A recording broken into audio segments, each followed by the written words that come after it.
Hello all my subscribers. So, slight change of plan on this video. This is going to be a dual spoiler review. So I'm going to review both John Wick Chapter 4 and Ant-Man and the Wasp Quantumania. So, I know I don't need it for Ant-Man, but apparently I'm going to wear a nice suit while I'm talking in depth on spoilers for Ant-Man and the Wasp Quantumania. And also for John Wick, I'm just going to do a photo op with this just in the intro, maybe the outro, but I'm not going to pull the trigger because I found out that some YouTube channels have been demonetized. Not that I monetized this channel yet, but for similar things like this happening. So I don't want to tempt fate that if I ever do monetize this channel. So I'm going to go ahead and just leave it at that for the foreseeable future. Anyway, without further ado, here is my dual review of John Wick Chapter 4 spoiler reviews and Ant-Man and the Wasp Quantumania spoiler reviews.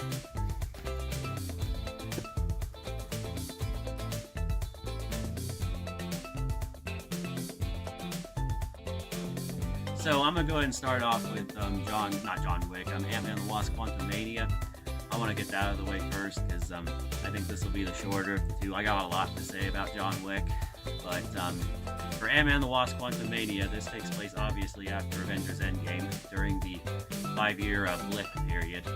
And I guess Scott has decided to live up his fame and connections with it since he did come up with the time travel, and I guess now he's like Barack Obama making his autobiography and touring the country, and him and Hope are enjoying their company together because Hope, Hank, and Janet were all snapped away, dusted away during the blip, and Scott was trapped in the quantum realm, believed to be dead but wasn't, so Cassie had to deal with growing up into her current age, I believe. At this point in the MCU, she was about like 18 or 19. I think now she's like in her early 20s, I think. And now in this film, I guess I'll address the elephant in the room right now. Catherine Newton plays Cassie Lang. It's not Emma Furman. So here she is.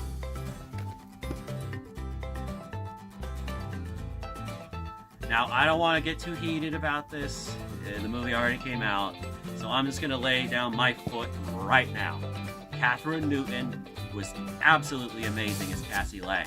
Say what you want about the way they took her character and whatnot. I didn't have any issues with the writing with the character, but Catherine did a damn good performance, and I don't get why people are mad about Emma Furman supposedly being done dirty. Like, I really don't get that. Like, yes, it sucks for Emma. Yes, it sucks she found out when the casting was announced.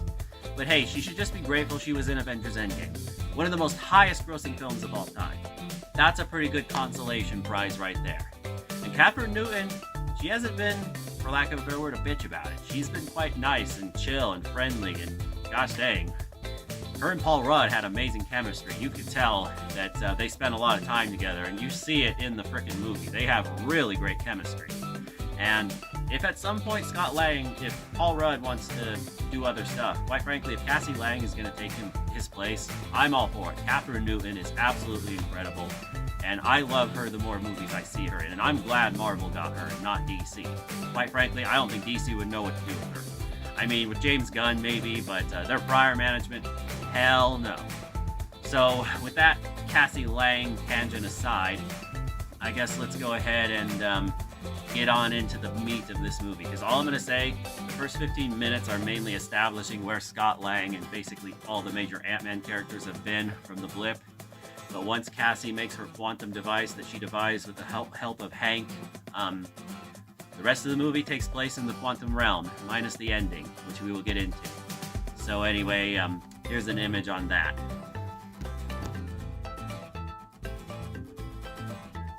And one last thing I want to say about Cassie Lang, she is not a Mary Sue. I cannot believe that complaint is still being said in 2023.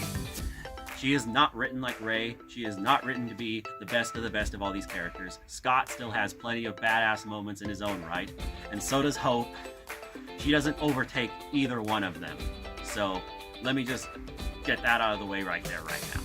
But yeah, anyway, as Cassie activates this device, alright, this is one thing I'm gonna have to address, and I'm just gonna sum it up yet again.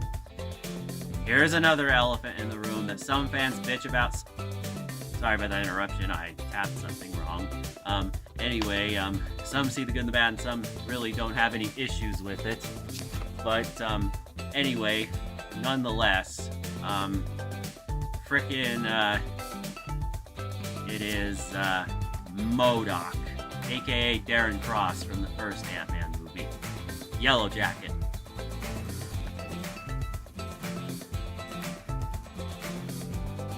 Now I'm gonna say this right here. I like the design choice they did. It's enough to work cinematically, and quite frankly, I also like how it stayed faithful to the comics. And I gotta say this right now, I feel like some fans are reaching when they try to compare this movie to Spy Kids 3D, or frickin', I may have said it in the spoiler-free review. Sorry if I'm repeating myself, but also Mr. Electric from Shark Boy and Lava Girl. I really don't see the comparisons. I feel like fans are reaching, and they need to just chill the fuck out. But anyway, I really liked him. I liked what they did with the character, and I really liked the rivalry that he had with Cassie Lang. I thought that was a really interesting rival, especially with how he specifically targeted her. And one line where she was telling Scott, saying, "You know what, Dad? I've never had a normal life. I got targeted by a man in a bug suit when I was 6, so I've never had a normal life." Kind of Cassie saying, "Yeah, I was never meant to just be a normal person. Like, I'm with you on this, Dad." And I don't know why some try to say that she was patronizing Scott. I really don't get that. I think fans are reading into shit that is not there. But nonetheless, really, that's all I'm going to say on MODOK. Let's go ahead and get to the big tamale, that being Kang the Conqueror, played amazingly by Jonathan Majors.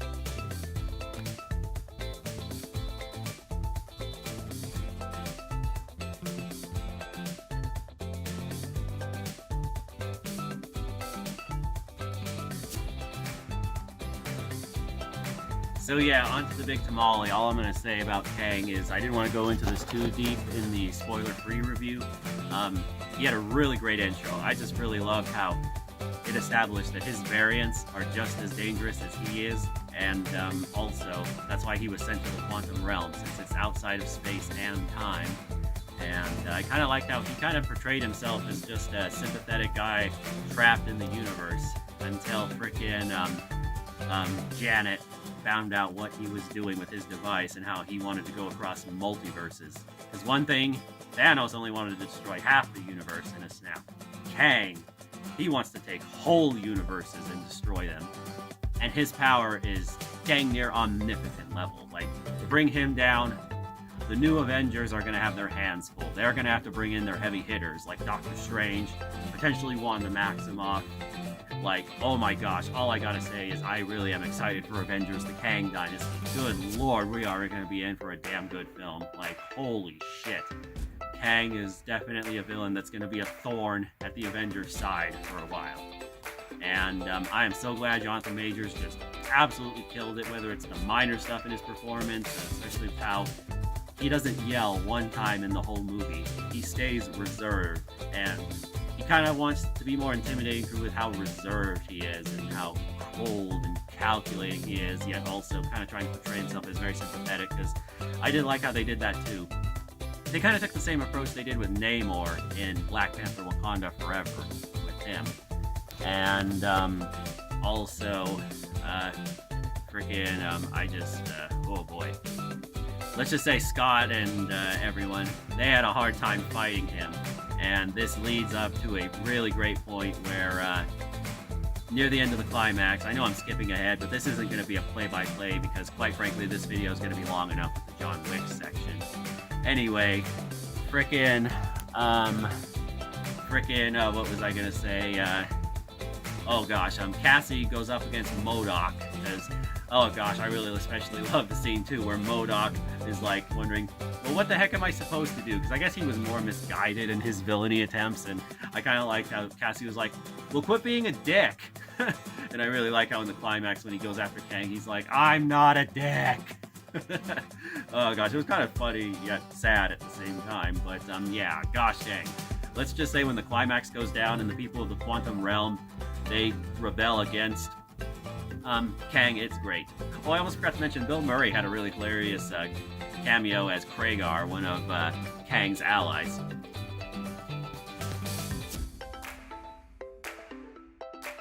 I didn't want to spoil it in the spoiler-free review, so all I got left to say on that is he's not in it for long, but when he's here, it's funny and awesome. But anyway, nonetheless, gosh dang, it is just so nice. And also, one scene I want to highlight before I get to the climax is where Scott is forced to steal something for Kang, or he threatens Cassie Lang. And let's just say that is what motivates Scott Lang. It's Cassie. Everything he does is for Cassie. And he had to go and steal this power source for him for his device to travel through the multiverse. And let's just say it leads to a really cool scene where Scott sees variants of himself that are possibilities of how his life could play out.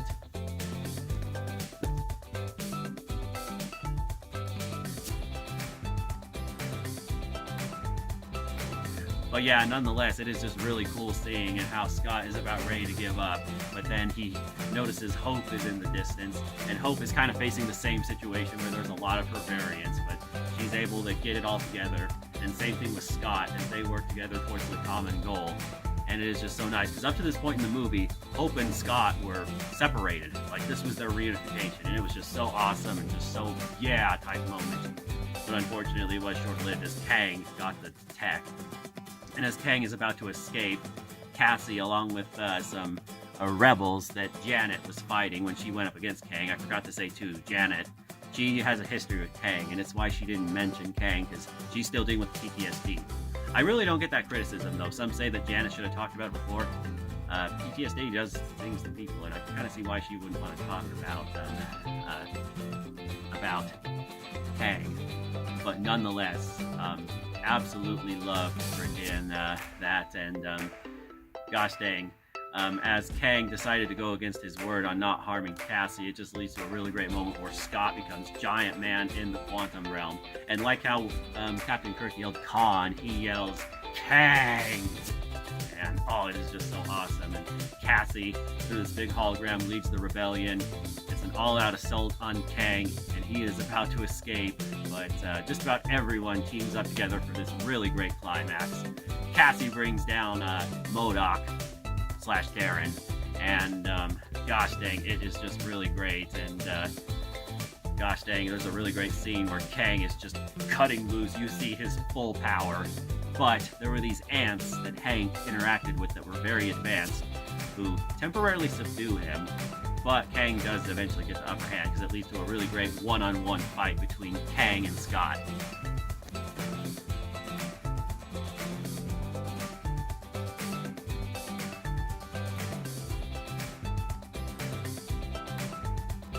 So yeah, this is just a really great fight where they both fight each other, because Cassie got the portal home open, and just about everybody left but Scott. But Scott sees Kang coming from the side. He's like, I think he pushed either, I can't remember exactly, it was either Hope or Cassie, and he was like, get out of here. And him and Kang ended up getting in a fight, and one of my favorite lines in the movie was when Kang is like, did you really think you're gonna win? And then Scott's like, no, we just both have to lose. And then Hope comes back, and she blasts him into the power source. And quite frankly, I don't get why some are saying the ending is as clear-cut as it is. Quite frankly, I don't think Kang or Scott won. If anything, this is just a stalemate. The way the movie ended, I say it's a stalemate. Nobody won, nobody lost. Either that, or it was a loss for Scott, because I feel like if anything, he just enhanced Kang's abilities, if anything. Like in the comics, where he doesn't need his advanced tech to teleport universe to universe. I think it's going to be something like that. But yeah, Hope and Scott go back to their Prime universe, and Scott feels like something is off in this reality as he sees these weird murals and colors of Kang, and he's like, wait, did we really beat that guy? And then he's like, life isn't supposed to make sense, and it does kind of end on an open-ended note, but I really like that. Overall, I thought this was a great ending for the Ant-Man trilogy and Scott Lang in the MCU. But nonetheless, just I really don't get why some try to act like the ending is clear-cut. If anything, I feel like this is just open-ended and it's setting up Kang to come back bigger and stronger than before. And the mid-credit scene is really cool too, as we get to see all of Kang's variants that are going to be appearing in upcoming Marvel films. So yeah, let's just say we're in for a pretty fun upcoming slate of movies. So yeah, that's all I gotta say. It is not as clear-cut as it is. And I'm kind of glad they chose this ending, because they were initially going to use an ending where I think Scott was trapped in the quantum realm. The Ant-Man movies are not supposed to be super serious. I'm going to say this right now. Yes, this movie does cut back on the comedy, but the comedy is still there. It's just not nearly as much. I will admit, though, this movie definitely did get a lot more serious, and anytime Kang was on screen, all the jokes went by the wayside, which I did appreciate. But yeah, nonetheless, I gotta say, I'm kind of glad they didn't go with that ending, because Ant-Man, it's not really tailor-made for dark endings like those. Like, if you want to start off this phase, because this is the beginning of Phase 5, it shouldn't end with an ending like that.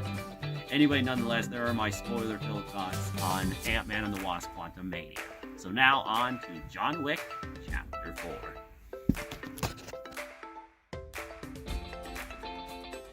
If you're wondering, this is what I'm referring to.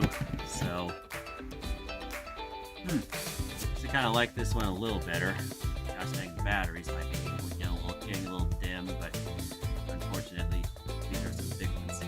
Anyway, nonetheless, here we are on the 4th John Wick film, and I couldn't say much about the plot because I would be giving away major spoilers in the spoiler-free review, so it's why I left it the way it was. But let's just say this movie, damn, it gets going, and it gets going fast. It shows that John Wick is back, nursed to health, and he's ready to go after the fuckers who did him wrong from the end of Chapter 3, Parabellum. And gosh dang, let's just say the very first shot is you see him punching a little punching post, and the Bowery King, played by Lawrence Fishburne,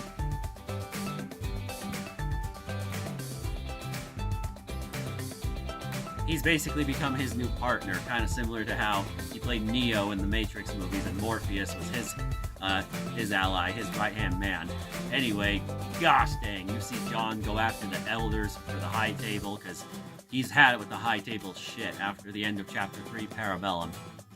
And, oh boy, this shit really goes down. The High Table, they're also sending their best men to go after him, and they're wearing suits like these, but they're all bulletproof. And I like how John has used, like, holding up his suit like that to stop headshots. So the criticism of, well, why don't they aim for the head, is kind of irrelevant, because John will just hold up the jacket to block himself from headshots. Plus, he is a highly trained assassin, so he knows how to block all these things. Not to mention the big reveal at the end of Chapter 3 was the High Table goons that had, like, full body even on their face and everything. Gosh dang, that's basically all the action that's being thrown at John, the best of the High Table. And in the very beginning of this movie, we get to meet one of his old rivals, who's now one of his, or not rivals, one of his old friends, who's become a rival due to the fact that he wants to see his daughter again. And he struck a deal with the High Table to ensure that will happen. But anyway, his name is Kane, played by Donnie Yen, who was Chirrut in Rogue One: A Star Wars Story.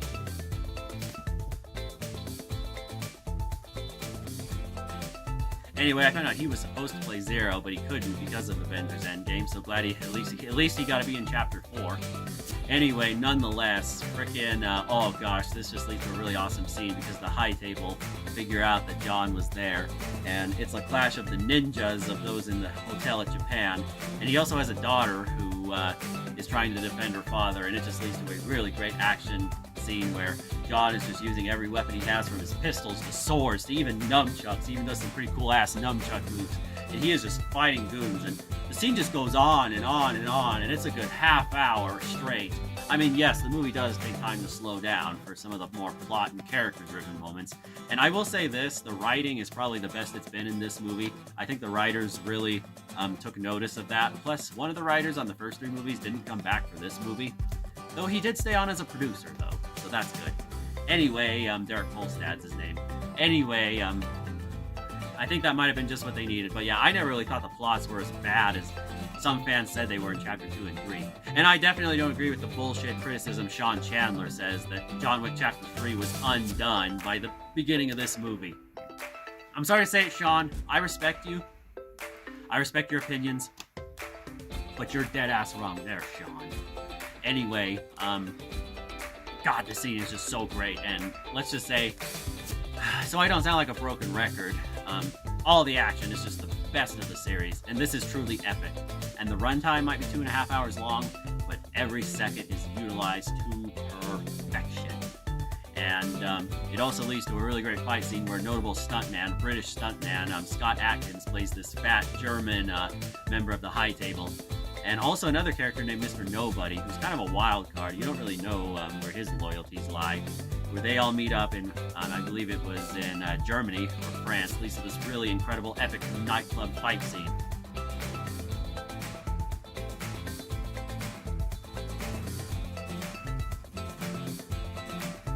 Needless to say, this leads to a really badass action sequence where John is taking refuge in the Continental Hotel, because the Continental Hotel isn't just in New York, it's also in Casablanca and it's across the world. This time he goes to the one in Japan, and leads to a really nice fight where the owners of that hotel, played by the actor who was the henchman that Hawkeye killed in Avengers Endgame.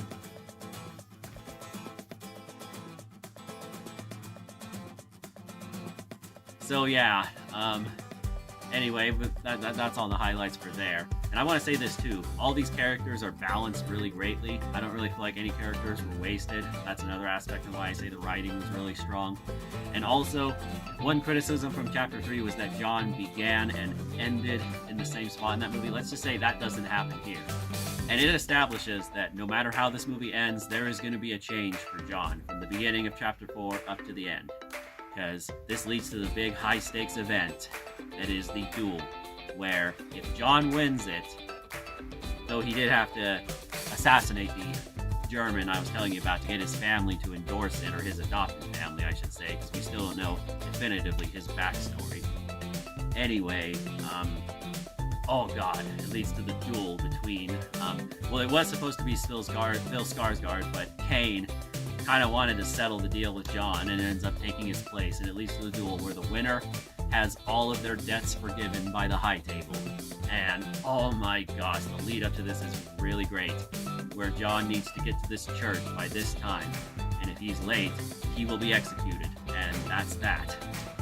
And it leads to this really great fight scene on the streets of Paris, where John has to head over to that church, and it is just an ongoing gauntlet of action that is just the best of the best in the series. And let me just put it this way, I really like the reference to the Warriors, and it also with the woman and the close-up on her mouth for the radio, calling out the bounty that Bill Skarsgård put on John. Oh, it is so great. And it also leads to a little quiet moment before too, where Winston, John, and the Bowery King are reflecting on their lives and deciding what they want to have on their tombstone. And I kind of like what John wanted to have on his. Loving husband. That's what he ultimately wanted to be remembered as. Not John Wick, the badass assassin, but John Wick, a loving husband, which, quite accurate. And here's a few shots from the climax.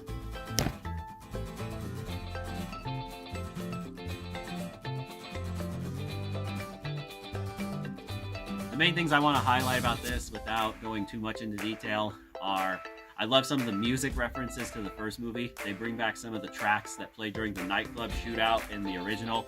Kind of like a full circle moment for the John Wick quadrilogy, since it's no longer a trilogy now, it's a quadrilogy. And I really like that. And also a moment where the Mr. Nobody's dog, because he is a dog, John spares the dog. And after that, he's kind of like, maybe I shouldn't try to kill you. You respect your animals. It was just a really nice little quirk that I really liked. And there's also this one High Table member who's been messing with John throughout the movie, and the dog attacks him and Mr. Nobody kills him. Oh, it is so satisfying watching. But yeah, nonetheless, there's also a really great shot where we see from the top down, we see John, no joke, going around wasting goons. And oh my gosh, it was like something from a video game. And also, I don't think I've seen a shot like that in an action film yet. I'd have to think about it. But that shot was really unique. Like, I was like, oh my gosh, that is some inventive camera work. But, yeah. Anyway, really enjoyed that.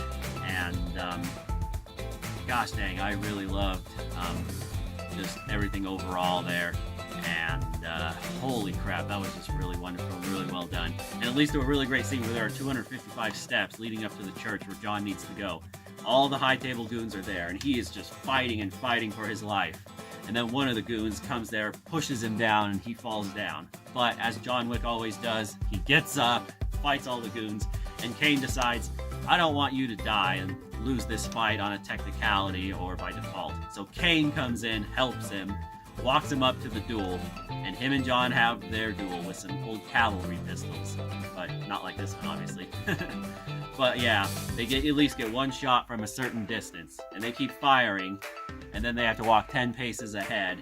And what I really liked was John decides to sacrifice himself. He really did not have the satisfaction he wanted from the events of the other movies, and I like how Kane ended up giving him a fatal shot, but John decided, you know what, I'm going to spare you and I'm going to let you be able to save your daughter. And he didn't fire his shot, and he embraced the technicality, and he ends up shooting Bill Skarsgård and kills him dead. High Table forgives Kane, and it also forgives John. So for a few moments before he passes away, well, supposedly, all I'm going to say is the shot was kind of a little open-ended. So the door is open for a Chapter 5, but as Keanu and the director have said, if there's going to be a Chapter 5, it's going to be a few years before that. So for the moment, John is dead, but I don't know. Either way, I really like the poetry, and I really like how John was able to have his debts forgiven and get the death he wanted, and also to save Winston, because Winston was going to lose the Continental Hotel if John lost this fight, as they kind of reached a little agreement over the ending of Chapter 3. But yeah, nonetheless, just absolutely wonderful film.